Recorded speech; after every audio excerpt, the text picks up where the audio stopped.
అమ్మాయిలండి రన్నింగ్‌లో ఇటువంటి gold medals తీసుకొస్తే మన ఇండియా తరపు నుంచి మనం ఎంకరేజ్ చేయాలి. ఇప్పటికే అమ్మాయిలు వెనకబడి ఉన్నారు, అమ్మాయిలు అందుట్లో ఉన్నారు, ఇందుట్లో ఉన్నారని మాటలు వస్తున్నాయి. కానీ అమ్మాయి ఎప్పటికీ కూడా వెనకబడి ఉండదు. కుటుంబం ఎంకరేజ్ చేసింది, ఫ్యామిలీ సపోర్ట్ చేసింది. అమ్మాయి కనుకనే అంతటి రన్నింగ్లో చేసిందంటే ఒక పీటీ ఉషా తర్వాత పీటీ ఉషా అంతటి అమ్మాయి అయింది. తర్వాత ఒక అశ్విని ఒక సినిమా వచ్చింది. అశ్విని నా చెప్ప తర్వాత అంతటి అమ్మాయి అయింది. ఈ జనరేషన్లో అటువంటి ఉరుకులు పరుగుల్లో గోల్డ్ మెడలిస్ట్ కొట్టుకొచ్చిందంటే అమ్మాయి చాలా గ్రేట్.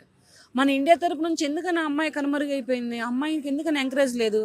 అమ్మాయికి ఎందుకని సపోర్ట్ చేయడం లేదు? ఇప్పుడు సింధు అనే ఒక అమ్మాయి ఉంది తెలంగాణ రాష్ట్రంలో.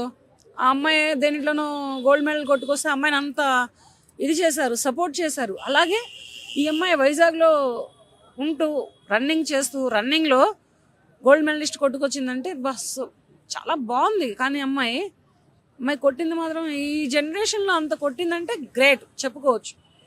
రన్నింగ్లో గోల్డ్ మెడలిస్ట్ అంటే ఈ జనరేషన్లో తిని పడుకొని నిద్రపోయేవాళ్ళు తప్పితే ఉన్న అమ్మాయిలలో ఈ అమ్మాయి ఇంత గోల్ పెట్టుకొని నేను రన్నింగ్లో గోల్డ్ మెడలిస్ట్ అవ్వాలి అని ఒక ఎయిమ్ పెట్టుకొని ఆ ఎయిమ్ని ఈ అమ్మాయి నెరవేర్చుకుందంటే సో హ్యాట్స్ ఆఫ్ చెప్పొచ్చు.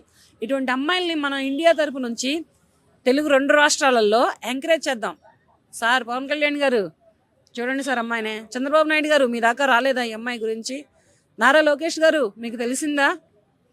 మన వైజాగ్లో ఒక రన్నింగ్ ఉమెన్, ఒక రన్నింగ్ గర్ల్ గోల్డ్ మెడలిస్ట్ కొట్టుకొచ్చిందంట. ఆ అమ్మాయి ఎవరో ఎక్కడుంటుందో ఏంటో కొంచెం చూసి ఆ అమ్మాయిని మంచి ఎంకరేజ్ చేయండి సార్.